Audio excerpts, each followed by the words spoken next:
It's really prompted by a conversation I had with a wonderful woman who most people have never heard of. She's called Gillian Lynn. Have you heard of her? Some have. She's a choreographer, and everybody knows her work. She did Cats and Phantom of the Opera. She's wonderful. I used to be on the board of the Royal Ballet in England. Is there inside my mind?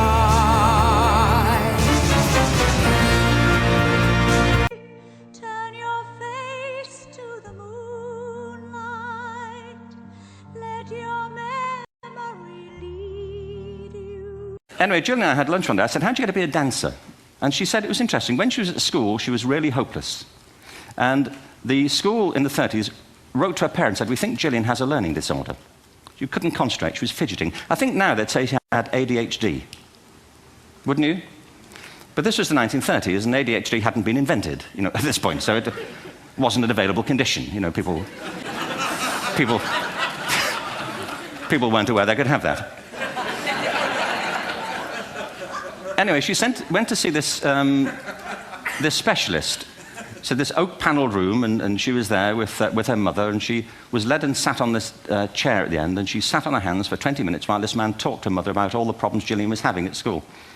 And at the end of it, because she was disturbing people, her homework was always late and so on, little kid of 8, in the end, the doctor went and sat next to Gillian and said, Gillian, I've listened to all these things that your mother's told me. I need to speak to her privately. So he said, wait here, we'll be back. We won't be very long. And they went and left her. But as they went out the room, he turned on the radio that was sitting on his desk. And when they got out the room, he said to her mother, just stand and watch her. And the minute they left the room, she said she was on her feet, moving to the music.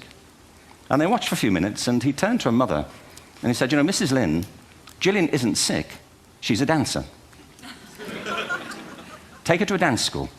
I said, what happened? He said, she did. I can't tell you how wonderful it was. We walked in this room, and it was full of people like me. People who couldn't sit still. People who had to move to think. Who had to move to think. They did ballet, they did tap, they did jazz, they did modern, they did contemporary. She was eventually auditioned for the Royal Ballet School.